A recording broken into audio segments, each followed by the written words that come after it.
Good morning, students. As you all know, we have completed one poem and one chapter of this book. Now come to the chapter third, glimpses of the past. अतीत की कुछ झलकियाँ. Before you read, यहाँ पर हम कुछ देखेंगे. Here are some pictorial glimpses of the history of our country from 1757 to 1857. यहाँ पर ये जो चैप्टर है इसके अंदर कुछ आपको पिक्टोरियल ग्लिम्सेस दिखेगी. पिक्टोरियल क्या होता है भाई? चित्रात्मक रूप में, है ना. जैसे कि आप चैप्टर पढ़ते हो तो उसमें पैराग्राफ वाइज दिया होता है. यहाँ पर आपको पिक्चर्स नजर आएगी, है ना. जैसे आप कॉमिक बुक वगैरह पढ़ते हो ना, तो उसी तरह से यहाँ पर ये आपको नजर आएगी. और बातें कैसी हो रही है? स्पीच बबल के माध्यम से. Speech bubble is what?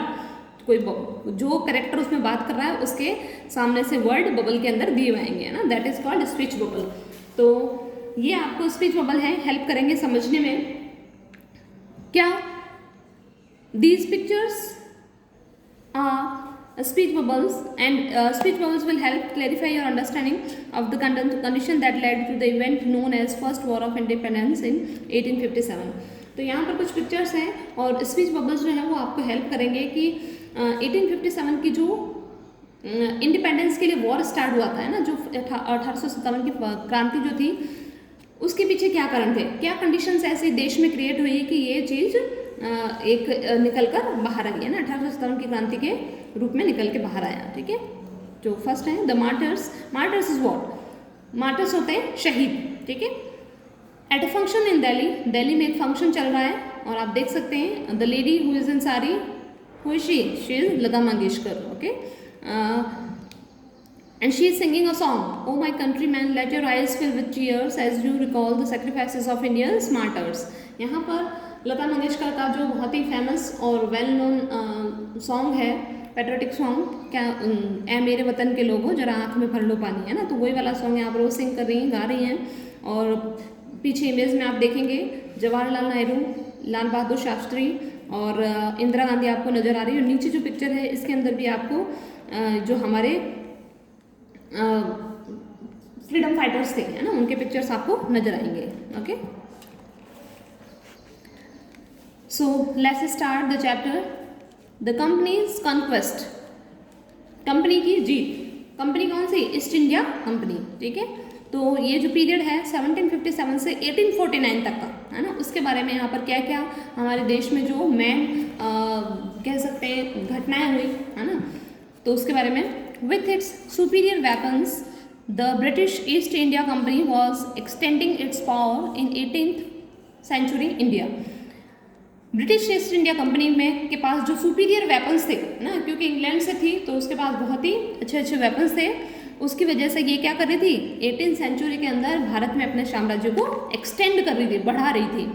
1865 में आप देखें, है ना, ये इंडिया का मैप है, इसके अंदर आप देखेंगे येलो ये जो पार्ट है ये इंडियन प्रिंसेस का, जो भारत में पहले प्रिंसेस है ना, राजा महाराजाओं को जो शासन था, रियासतकालीन जो शासन था, है ना, वो कितना ज़्यादा पार्ट नज़र आ रहा है आपको. जैसे ईस्ट इंडिया कंपनी ने एंट्री करी तो ये पिंक कलर जो आपको नज़र आ रहा है ये ब्रिटिश टेरिटरी का है ना, स्टार्टिंग के टाइम पर 1765 का है. उसके बाद धीरे धीरे पिंक कलर बढ़ता चला गया, यानी क्या हो गया, ब्रिटिश टेरिटरी बढ़ती चली, है ना. अब उसके वो कैसे बढ़ी उसके बारे में आप देखें. यहाँ पर इंडियन प्रिंसेस वर शॉर्ट साइड.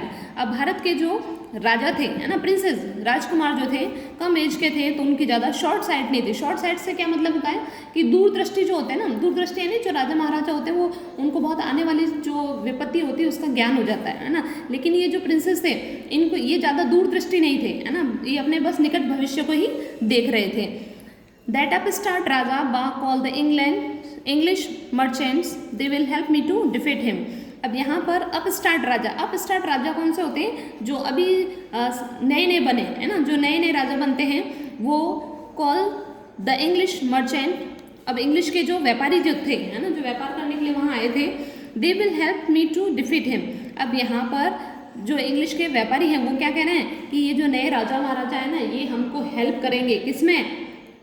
यहाँ पर दूसरे जो राजा हैं इनको हराने में, है ना. यानी कुल मिला के उन लोगों ने फूट और राज करो वाली नीति अपनाना शुरू कर दिया. The people had no peace due to such constant fight. अब क्या हो रही है, लड़ाई हो रही है बीच में ना, फाइट स्टार्ट हो गई। जो प्रिंसेस हैं वो और राजाओं के बीच में लड़ाइयाँ शुरू करवा दी। किन लोगों ने, ईस्ट इंडिया कंपनी के लोगों ने। The rivalries help the East India company and it could easily subdue Indian princess one by one. अब राइवलरीज कौन थी, जो शत्रु राजा थे, है ना, उन्होंने हेल्प करी किसकी, ईस्ट इंडिया कंपनी की, है ना। अब राजा आपस में जब दो शत्रु हो गए तो दोनों आपस में लड़ेंगे, है ना। लड़ने से पहले उन्होंने क्या करा, दूसरे राजाओं की हेल्प कर दी, उससे ईस्ट इंडिया कंपनी की हेल्प कर दी और उससे क्या हुआ, इंडियन प्रिंसेस को कैप्चर करने में ईजिली वो सक्सेस हो गए, है ना। सबड्यू यानी कैप्चर करना। A far seeing ruler like the brave Tipu of Mysore for the British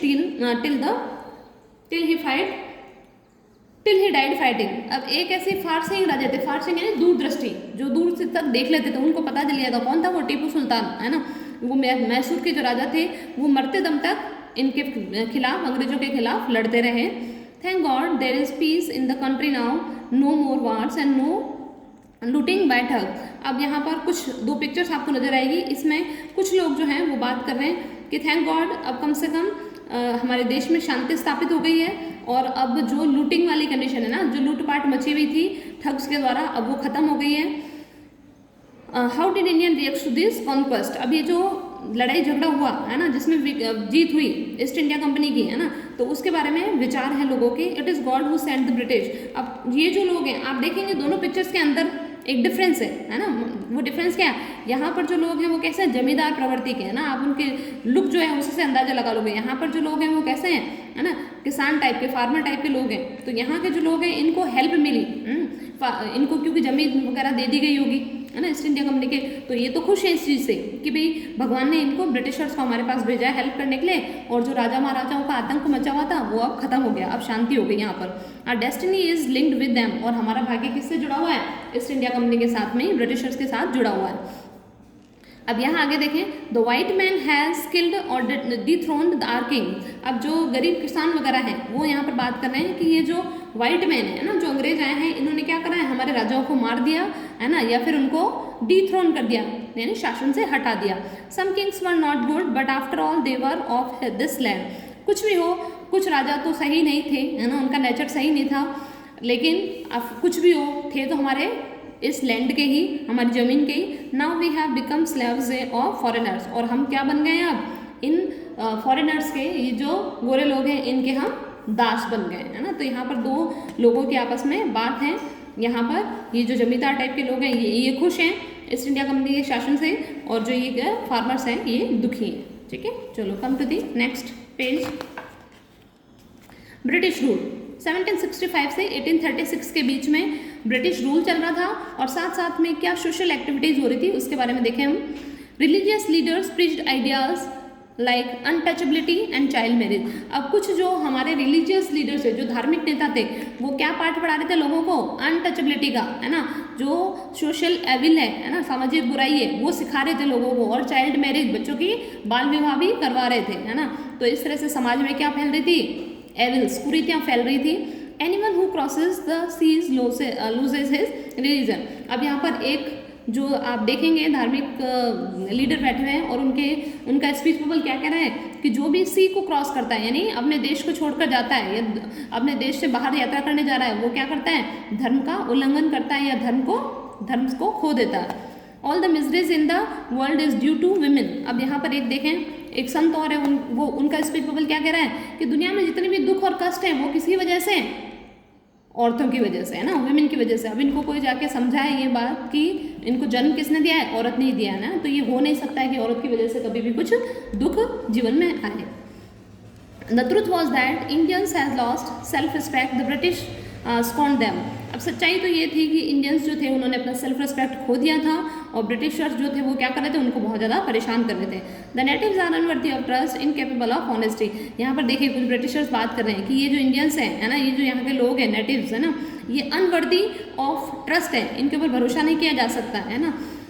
true your honour but I am honest. पीछे आप देखें जमींदार टाइप का जो कह सकते हैं इनकी चापलूसी करते थे, ना, वो लोग कह रहे हैं कि नहीं ऐसी बात नहीं है, मैं आप पे भरोसेमंद हूँ।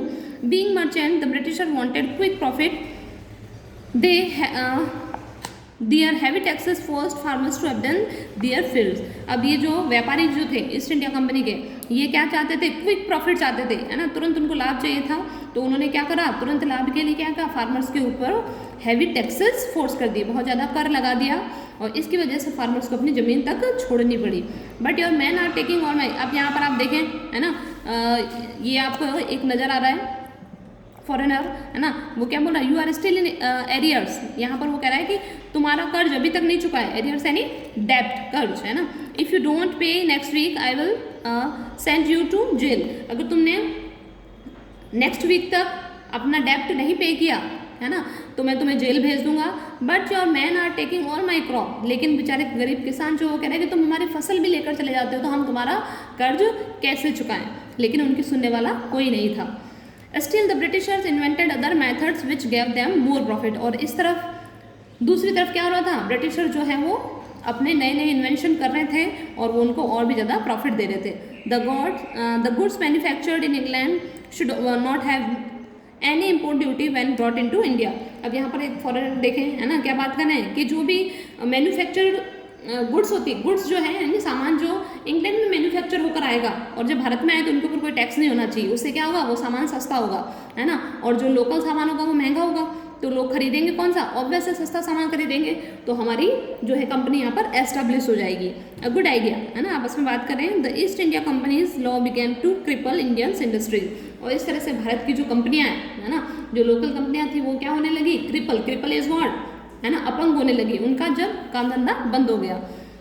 Inevitability famines followed between 1822 and 1836, 15 lakh Indians died of starvation।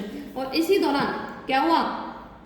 अकाल की वजह से, और हाँ अकाल पड़ा, और इसमें 1822 से लेकर 1836 तक 15 लाख लोग जो थे वो भूखमरी के कारण मारे गए, है ना। बारिश नहीं हो रही है, लोगों के पास फसल नहीं हो रही है ना।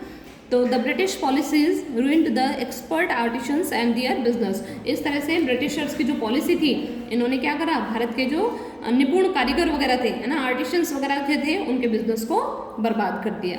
तो ये भी एक कारण था 1857 की रिवॉल्ट का। So I think this is enough for today. Next we will continue in our next class. Okay, good bye.